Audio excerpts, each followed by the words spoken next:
Hello friends, ओम श्री गणेशाय नमः। जय श्री कृष्ण। आप सभी का स्वागत है आपके अपने यूट्यूब चैनल पर। फ्रेंड्स, आज हम आपको इस वीडियो में बताने जा रहे हैं साल 2022 की पोष मास की शुक्ल पक्ष की पोष पुत्रदा एकादशी का शुभ मुहूर्त, पूजा विधि, महत्व, व्रत कथा और उपायों के बारे में।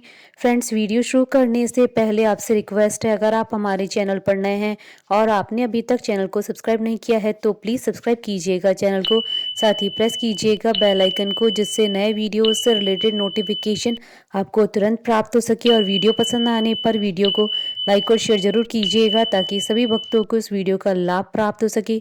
और कमेंट बॉक्स में जय श्री कृष्णा जरूर लिखिएगा। एकादशी व्रत को सभी व्रतों में महत्वपूर्ण माना जाता है। पोष माह की शुक्ल पक्ष की एकादशी तिथि को वैकुंठ एकादशी का व्रत रखा जाता है। वैकुंठ एकादशी व्रत को पोष पुत्रदा एकादशी के नाम से भी जाना जाता है। इसे मुक्कोटी एकादशी भी कहते हैं। इस दिन व्रत रखते हैं और भगवान विष्णु जी की पूजा की जाती है। इस व्रत को करने से मृत्यु के बाद मोक्ष की प्राप्ति होती है। इस दिन पूजा के समय वैकुंठ एकादशी व्रत कथा का पाठ जरूर करना चाहिए। इस बार पोष पुत्रदा एकादशी 13 जनवरी 2021 गुरुवार के दिन है। वैकुंठ एकादशी के दिन शुभ योग दोपहर 12:35 तक है। ऐसे में वैकुंठ एकादशी व्रत के लिए सुबह पूजा करना उत्तम है। इस दिन रवि योग प्रातः 7:15 से शाम 5:07 तक रहेगा। दिन का शुभ मुहूर्त दोपहर 12:09 से दोपहर 12:51 तक रहेगा।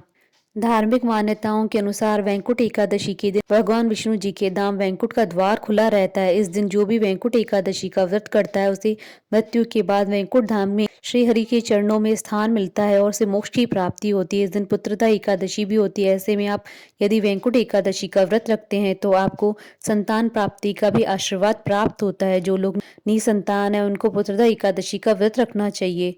फ्रेंड्स, अब आइए जानते हैं पोष पुत्रदा एकादशी के शुभ मुहूर्त के बारे में। हिंदू पंचांग के अनुसार इस बार पोष पुत्रदा एकादशी 13 जनवरी 2022 गुरुवार के दिन है।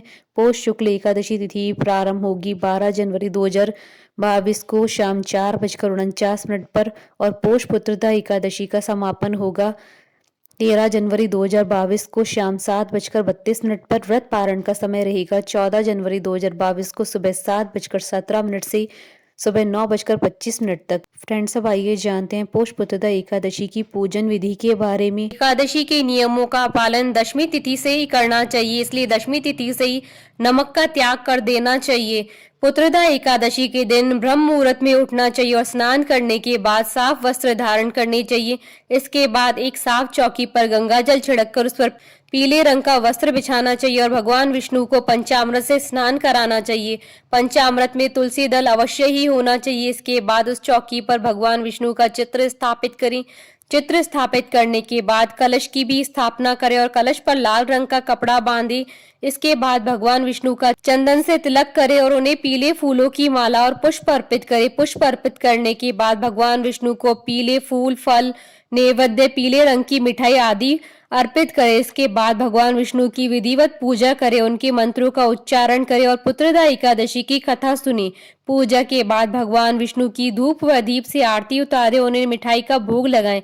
इसके बाद भगवान विष्णु से जाने अनजाने में हुई भूल के लिए क्षमा प्रार्थना करें। यदि व्रती चाहे तो संध्या काल में दीपदान के पश्चात फलाहार कर सकते हैं। व्रत के अगले दिन द्वादशी पर किसी जरूरतमंद व्यक्ति या ब्राह्मण को भोजन कराकर दान दक्षिणा देकर व्रत का पारण करना चाहिए। पुत्रदा एकादशी व्रत के नियम। यह व्रत दो प्रकार से रखा जाता है, निर्जला व्रत और फलाहारी अथवा जलीय व्रत। सामान्य तौर पर निर्जला व्रत पूर्णतः स्वस्थ व्यक्ति को ही रखना चाहिए।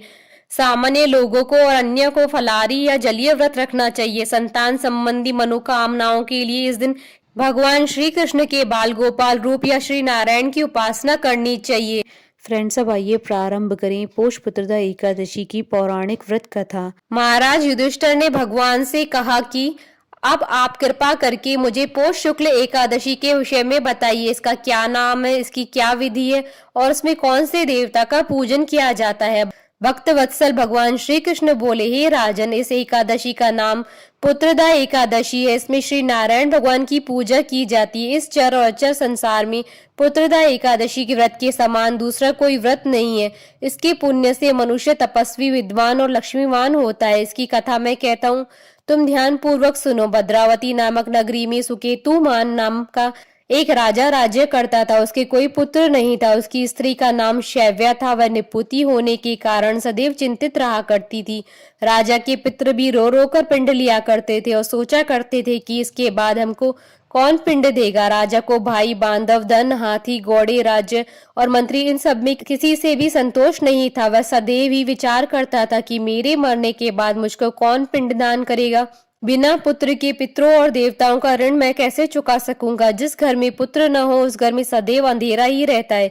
इसलिए पुत्र उत्पत्ति के लिए प्रयत्न करना चाहिए। जिस मनुष्य ने पुत्र का मुख देखा है वह धन्य है। उसको इस लोक में यश और उस परलोक में शांति मिलती है, अर्थात उसके दोनों लोग सुधर जाते हैं। पूर्व जन्म की कर्म से ही इस जन्म में पुत्र, धन आदि प्राप्त होते हैं। राजा इसी प्रकार रात दिन चिंता में लगा रहता था। एक समय तो राजा ने अपने शरीर को त्याग देने का निश्चय किया, परंतु आत्मघात को महान पाप समझकर उसने ऐसा नहीं किया। एक दिन राजा ऐसा ही विचार करता हुआ अपने घोड़े पर चढ़कर वन को चल दिया तथा पक्षियों और वृक्षों को देखने लगा। उसने देखा कि वन में मृग, व्याघ्र, सुअर, सिंह, बंदर, सर्प आदि सब भ्रमण कर रहे थे। हाथी अपने बच्चों और हथिनियों के बीच में घूम रहा था।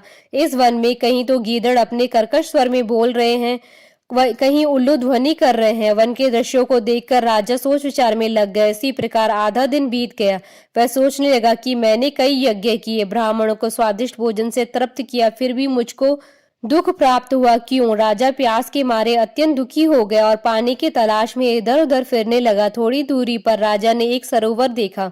उस सरोवर में कमल खिले थे तथा सारस, हंस, मगरमच्छ आदि विहार कर रहे थे। उस सरोवर के चारों तरफ मुनियों के आश्रम बने हुए थे। उसी समय राजा के दाहिने अंग फड़कने लगे।